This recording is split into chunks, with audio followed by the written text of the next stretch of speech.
బయట ఈ విషయం తెలిస్తే అసలు పెళ్లి వారు ఒప్పుకుంటారా? మీరైనా చెప్పండి దానికి. తప్పదమ్మా, ఒప్పించాలి.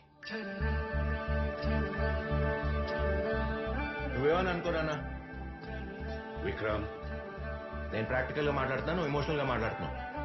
ఎమోషనల్ గా ఉండకుండా ఇంకెలా మాట్లాడతానమ్మా? 2 ఏళ్ల చిన్న పిల్లాడు, అలా వదిలేస్తే ఎలా? నేను చెప్తున్నా వింటలేదు. అమ్మ మాట్లాడుతుందట. హలో నానా.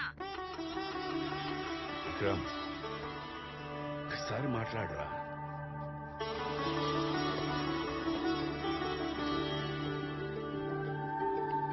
నానా,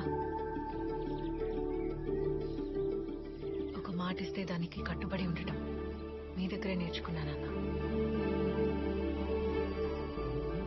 ఖుషి నేను చూసుకుంటాను, కార్తిక్ ని కన్విన్స్ చేసుకుంటాను. I promise. ఒక్క రీజన్ చెప్పినానా? అసలు నేను వాడిని చూసుకోగలను, నీకెందుకు